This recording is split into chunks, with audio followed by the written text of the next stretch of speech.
Hello my dear students, how are you? I hope you are all well and I am also well. At first I want to introduce myself.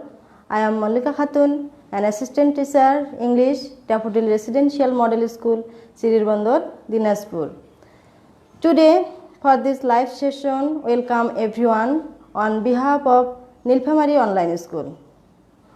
So my dear students, be attentive, take a pen and open your notebook and listen to me what I say. Okay. So my dear students, everybody now look at the board. Okay. Here I am writing two sentences and you see that it is, what is this? What is the picture of it? Yes, it is a picture of a flower. It is a flower. After seeing this sentence, I write here two sentences. First one is, it is a flower, and second one is, isn't it a flower? That means I write here two kinds of sentence. Two kinds of sentence, but in this sentence meaning is same but formation sense, because this sentence are meaning. Okay, and after seeing these two kinds of sentence, can you guess what may be our today's topics? Yes, you can understand, of course. Today we are going to discuss about transformation of sentence. Okay. So today's topics are transformation of sentence. Transformation of sentence. Learning outcome. After completing this lesson, you will be able to know the definition of transformation of sentence and also definition the assertive and interrogative sentence and transform sentences assertive to interrogative. Okay, we saw here that it is a assertive sentence and another sentence is a interrogative sentence, but in this sentence meaning is same but only formation sense. First sentence is a assertive sentence and second sentence is a interrogative sentence. Now we will know what is the definition of transformation of sentence and what is the definition of assertive and interrogative sentence. Okay, so transformation means their meaning is same but formation is not sense. Here we see that meaning is same but formation is only sensed here. So it is called transformation of sentence. Okay, and assertive sentence is a sentence that gives a statement. It is an assertive sentence. It gives a statement that it is a flower. If I say it is a marker pen, and if I say it is a whiteboard, it is assertive sentence. And now we will learn interrogative sentence. Interrogative sentence is a sentence that asks questions and at the end of the sentence the interrogative mark. Okay, isn't it a flower? That means it is a interrogative sentence. Okay, clear my dear student?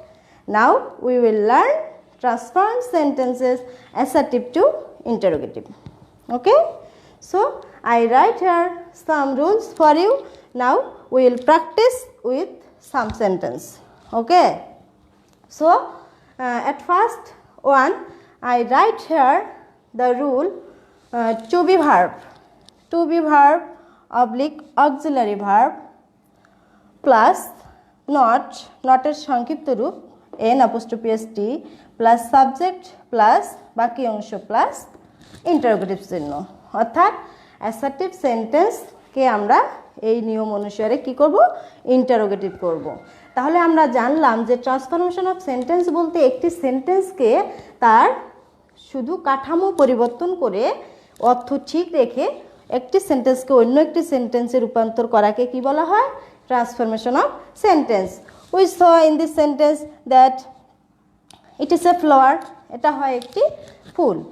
Isn't it a flower, আরেকজন বলতে, কেউ যদি বলে যে এটি একটি ফুল, কিন্তু আরেকজন বলল ইজন্ট ইট এ ফ্লাওয়ার, এটা কি একটি ফুল নয়, তার মানে জোর দিয়ে বোঝাচ্ছে যে এটা একটি ফুলই।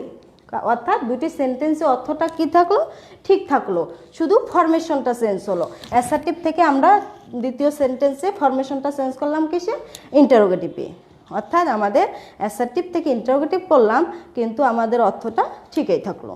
তাহলে তোমরা ক্লিয়ার অবশ্যই হবে যে অ্যাসার্টিভ থেকে ইন্টারোগেটিভ করলাম, তবু আমাদের মিনিং চেঞ্জ হলো না, শুধু ফরমেশন চেঞ্জ। অর্থাৎ একটি সেন্টেন্সকে তাদের মূল অর্থ ঠিক রেখে অন্য একটি সেন্টেন্সে রূপান্তর করাকেই কি বলে, ট্রান্সফরমেশন অফ সেন্টেন্স। ওকে, তাহলে 1 নম্বরে কি লিখছি, to be verb, auxiliary verb plus not plus subject plus বাকি অংশ প্লাস ইন্টারোগেটিভ চিহ্ন। তাহলে টু বি ভার্ব বলতে কি বলো তো, টু বি ভার্বগুলো কি, অ্যাম, ইজ আর ওয়াজ ওয়্যার, এই ভার্বগুলোকে আমরা কি বলি, টু বি ভার্ব। এই ভার্বগুলো একটি সেন্টেন্সে মূল ভার্বের মতো কাজ করে, তাই এই ভার্বগুলোকে কি বলবো, টু বি ভার্ব। যেমন আম আ টিচার, কি লিখছি, আম আ টিচার, আমি একজন শিক্ষক। তাহলে আমাদের কি করতে হবে ইন্টারোগেটিভ করার সময়, টু বি ভার্ব যদি থাকে টু বি ভার্ব, অক্সিলারি থাকলে অক্সিলারি, তার সাথে কি করব, নট প্লাস সাবজেক্ট প্লাস বাকি অংশ প্লাস ইন্টারোগেটিভ চিহ্ন। তাহলে এই অ্যাসার্টিভ সেন্টেন্সকে আমরা কি করতেছি, ট্রান্সফরমেশন অফ সেন্টেন্সে অ্যাসার্টিভ টু ইন্টারোগেটিভ।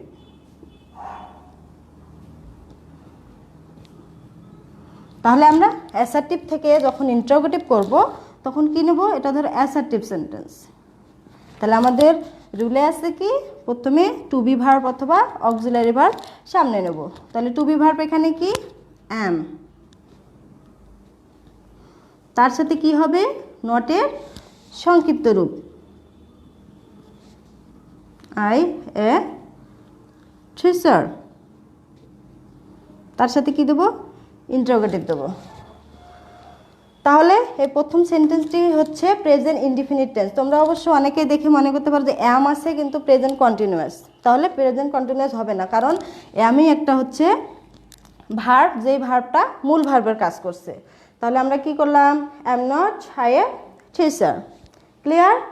তারপরে যদি অক্সিলারি ভার্ব থাকে, এটা আমরা ইন্টারোগেটিভ করলাম, যদি অক্সিলারি ভার্ব থাকে,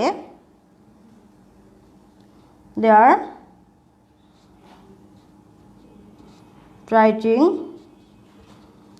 a letter, they are writing a letter। তাহলে আমাদের সূত্র কি আছে, কি করতে হবে, সাহায্যকারী ভার্ব এখানে কি আছে, আর, আর সাথে কি করতে হবে, নট, আরেন্ট। তাহলে আর নটের সংক্ষিপ্ত রূপ কি হবে, আরেন্ট। তারপরে কি নেব, তারপর সাবজেক্ট আছে কি, দে,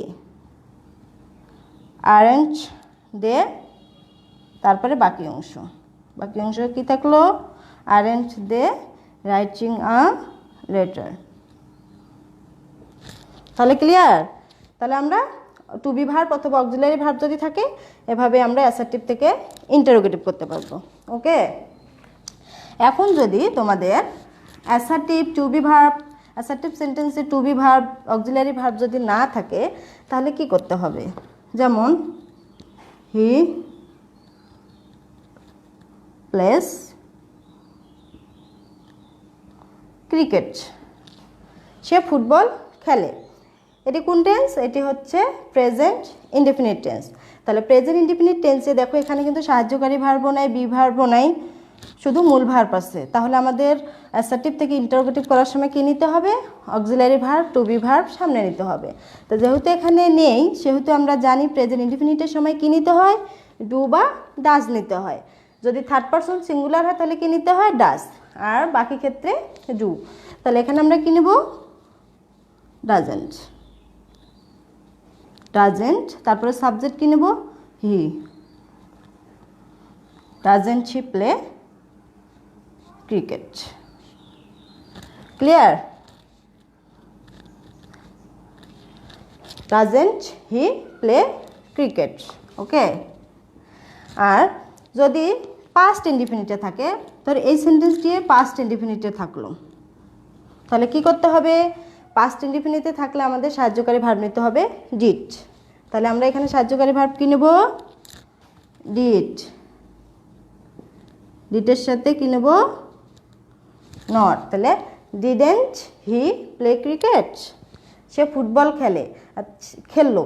আর ইন্টারোগেটিভ করলে হবে সে কি ফুটবল খেললো, তার মানে সে খেললোই, অর্থাৎ আমাদের মিনিং ঠিকই থাকলো। ওকে। তাহলে 1 নম্বরের এভাবে যদি আমাদের কোনো অ্যাসার্টিভ সেন্টেন্স থাকে তাহলে আমরা খুব সহজেই কি করতে পারবো, ইন্টারোগেটিভ করতে পারবো। ওকে। দেন অ্যানাদার রুল, নেভার, যদি অ্যাসার্টিভ সেন্টেন্সে কি থাকে, নেভার থাকে, তাহলে ইন্টারোগেটিভ করার সময় আমরা কি নেব, এভার। নেভার মানে কি, নেভার মানে কখনোই না, না বোধক বোঝাবে। আর ইভার মানে কখনো, পজিটিভ বোঝাবে। আর নাথিং মানে কোনো কিছুই না। আর এনিথিং মানে কোনো কিছু। আরেকটা কথা তোমরা মনে রাখবে, যদি আমাদের অ্যাসার্টিভ থেকে ইন্টারোগেটিভ করার সময় সেন্টেন্সটি যদি ইন্টারোগেটিভে থাকে, সেন্টেন্সটি যদি নেগেটিভে থাকে, তাহলে আমাদের ইন্টারোগেটিভের সময় কি করতে হবে, পজিটিভে করতে হবে। আর যদি পজিটিভে থাকে তাহলে আমাদের ইন্টারোগেটিভ করার সময় সাহায্যকারী ভার্বের সাথে নট করতে হবে। ওকে। যেমন নেভার থাকলে কি করব, ইভার। আর নাথিং থাকলে এনিথিং। তাহলে অ্যাসার্টিভ সেন্টেন্সে যদি থাকে I never drink tea, I never drink tea, অর্থাৎ আমি কখনোই চা পান করি না। অর্থাৎ এটা কি অ্যাসার্টিভ সেন্টেন্স, মানে এখানে অ্যাসার্টিভ সেন্টেন্স আবার কয় প্রকার, 2 প্রকার। একটা অ্যাফার্মেটিভ আর একটা হচ্ছে নেগেটিভ। একটা হাবোধক আর একটা হচ্ছে নাবোধক। তাহলে আমাদের যদি নাবোধকে থাকে, যেমন আই নেভার ড্রিঙ্ক টি, এটা হচ্ছে নেগেটিভ সেন্টেন্স, অ্যাসার্টিভ সেন্টেন্সের নেগেটিভ। তাহলে নেগেটিভের ক্ষেত্রে আমাদের ইন্টারোগেটিভ করতে হবে কি, পজিটিভ। তাহলে নেভারের পরিবর্তে আমরা কি নেব, ইভার। তাহলে এটা হচ্ছে প্রেজেন্ট ইনডিফিনিট টেন্স, তাহলে আমরা কি নেব, জু আই। নেভারের পরিবর্তে কি নেব, ever. Drink tea, do I ever drink tea, আমি কি কখনো চা পান করি। তার মানে হচ্ছে আমরা কি করলাম, অ্যাসার্টিভ থেকে ইন্টারোগেটিভ করলাম, কিন্তু আমাদের কি হলো, মিনিংটা ঠিকই থাকলো। আর একটা কথা হচ্ছে, তোমাদের যদি নেগেটিভে থাকে অ্যাসার্টিভ সেন্টেন্সটি, সেটা আমরা কি করব, ইন্টারোগেটিভে করব, নট সারে। ওকে। তাহলে যদি থাকে আরেকটি সেন্টেন্স,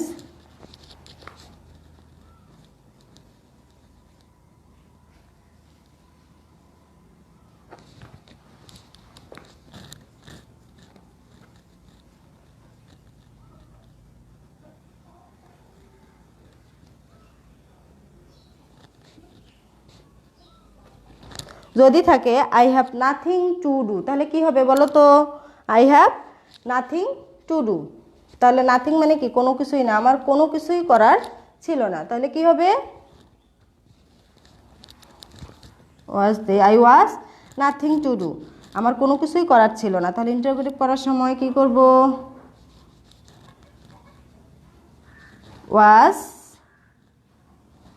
আই এনিথিং। নাথিংয়ের পরিবর্তে কি হবে, এনিথিং টু ডু। তাহলে I was nothing to do, আমার কিছুই করার ছিল না। যেহেতু নেগেটিভে প্রকাশ করলো, সেহেতু আমরা ইন্টারোগেটিভ করার সময় আর নট করব না, was I anything to do. Clear? যদি থাকে দেয়ার ওয়াজ নাথিং টু ডু, তাহলে কি হবে বলো তো, কি হবে, দেয়ার ওয়াজ নাথিং টু ডু, তাদের কিছুই করার ছিল না। তাহলে আমরা ইন্টারোগেটিভ করলে কি করব, ওয়াজ সাহায্যকারী ভার্বটি কোথায় আসবে? সামনে। ওয়াজ দেয়ার, নাথিং এর পরিবর্তে কি নেব? Anything. Was there anything to do. আমরা অ্যাসার্টিভ থেকে ইন্টারোগেটিভ করলাম, কিন্তু আমাদের অর্থটা ঠিকই থাকলো। ওকে,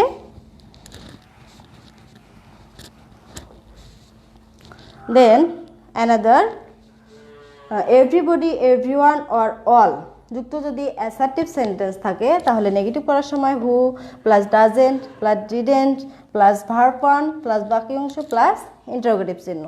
তাহলে আমাদের অ্যাসার্টিভ সেন্টেন্সে যদি এভরিবডি, এভরিবডি, এভরিওয়ান, অল মানে কি? প্রত্যেককেই, তার মানে হচ্ছে প্রত্যেককেই। এই যদি থাকে অ্যাসার্টিভ সেন্টেন্সে নেগেটিভ করার সময় আমাদের এই নিয়মটি ফলো করতে হবে। ওকে, তাহলে যদি থাকে এভরিবডি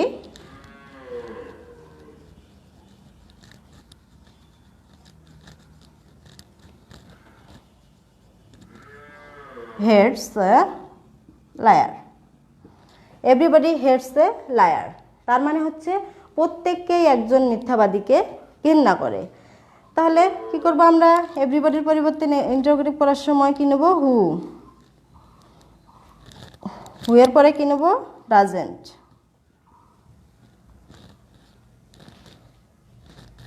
তারপরে ভার্ব আসছে হেট, তারপরে বাকি অংশ liar. Who doesn't hate a liar, প্রত্যেকেই একজন মিথ্যাবাদীকে ভালোবাসে, কি করে? ঘৃণা করে, সরি। তাহলে এমন কেউ নেই যে একজন মিথ্যাবাদীকে ঘৃণা করে না, তার মানে সবাই ঘৃণা করে। তাহলে আমরা অ্যাসার্টিভ থেকে কি করলাম? ইন্টারোগেটিভ করলাম, কিন্তু আমাদের অর্থটা কি থাকলো? ঠিকই থাকলো। তোমরা সুন্দর করে লিখে নাও। ওকে,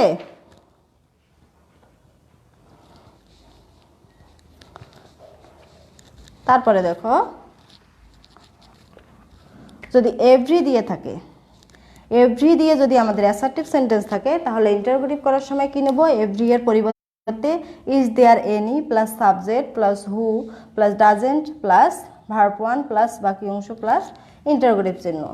তাহলে যদি থাকে এভরি দিয়ে অ্যাসার্টিভ সেন্টেন্স, এভরি ম্যান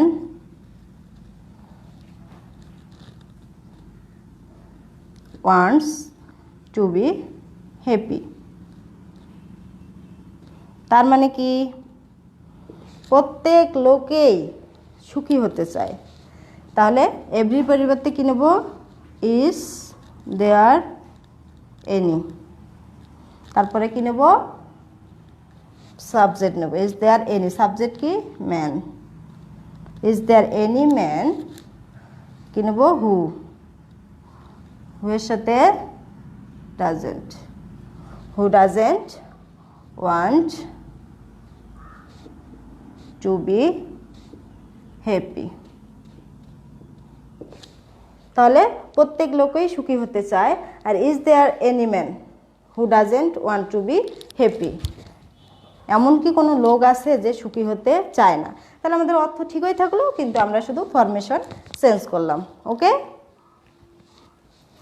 তারপর আছে নোবডি, নান, নো ওয়ান। নোবডি মানে কি? এভরি মানে বডি মানে প্রত্যেককে, আর নোবডি মানে কেউই না। নোবডি, নান, নো ওয়ান দিয়ে যদি আমাদের অ্যাসার্টিভ সেন্টেন্স থাকে তাহলে কি করব আমরা? ইন্টারোগেটিভ করার সময় নোবডি, নান, নো ওয়ানের পরিবর্তে কি নেব? হু নেব প্লাস বাকি অংশ প্লাস ইন্টারোগেটিভ চিহ্ন। ওকে, তাহলে যদি থাকে যে কোনো একটি সেন্টেন্স, তোমাদের পরীক্ষায় কখনো নোবডিও থাকতে পারে, নানও থাকতে পারে, নো ওয়ানও থাকতে পারে, এই তিনটার অর্থই হচ্ছে একই। তাহলে যদি লিখি no one can escape from death, no one can escape from death, মৃত্যু থেকে কেউই বাঁচতে পারে না। তাহলে আমাদের ইন্টারোগেটিভ করার সময় অর্থটা কী করতে হবে? ঠিকই রাখতে হবে। তাহলে আমরা যদি ইন্টারোগেটিভ করি, ইন্টারোগেটিভ করার সময় নো ওয়ান, নান, নোবডির পরিবর্তে কী নেব? হু। Very very easy. তাহলে নো ওয়ান এর পরিবর্তে কী নেব? হু, তারপরে বাকি অংশ who can escape from death, কে মৃত্যু থেকে বাঁচতে পারে, তার মানে কেউই পারে না। তাহলে আমাদের মিনিং ঠিক থাকলো কিন্তু অনলি ফরমেশন চেঞ্জ। ওকে, তাহলে আমরা আজকে 1 2 3 4 5 এই 5টি রুল দিয়ে কিছু সেন্টেন্স দিয়ে প্র্যাকটিস করলাম। তাহলে তোমরা সুন্দর করে লিখে নাও এবং কিছু সেন্টেন্স দেব, সেগুলো তোমরা বাসার কাজ করবে। ওকে ওকে, রাইট ডাউন।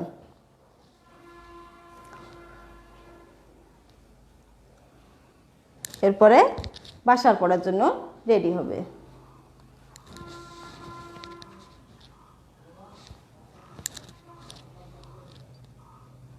ঠিক আছে, এখন আমরা কিছু সেন্টেন্স SWর জন্য লিখে নেব। ওকে, তাহলে SW লিখে নাও তোমরা সুন্দর করে।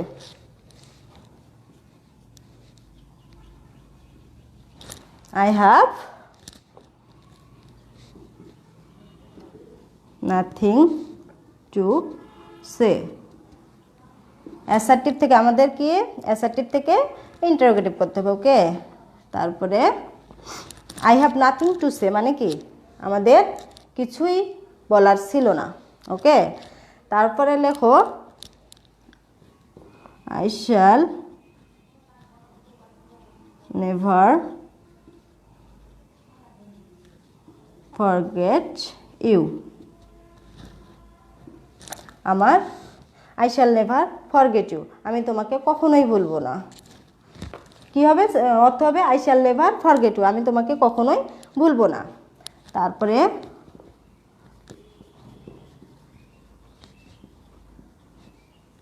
Everybody loves a patriot. Everybody loves a patriot. Patriot মানে কি, দেশপ্রেমিক। এভরিবডি লাভস এ প্যাট্রিয়ট মানে একজন দেশপ্রেমিককে সবাই ভালোবাসে। কি লিখলাম, একজন দেশপ্রেমিককে সবাই ভালোবাসে। তারপরে I never went there. I never went there তার মানে হচ্ছে আমি সেখানে কখনোই গেলাম না। ওকে, তারপরে 5 দে ভিজিটেড আওয়ার স্কুল, তারা আমাদের স্কুল পরিদর্শন করলো। তারপরে every student wants GPA 5। Every student wants GPA 5, প্রত্যেক ছাত্রছাত্রীরা কি করে, GPA 5 চায়। তাহলে কয়েকটি সেন্টেন্স তোমাদের SWর জন্য দেওয়া হলো, তোমরা সুন্দর করে অ্যাসার্টিভ থেকে আমাদের যে নিয়মগুলো আছে, রুলগুলো আছে, সেগুলো কি করবে, বাসার কাজ করবে। Okay, so my dear student, no more today, see you next class. So everybody take care and be safe. Okay, Allah Hafiz.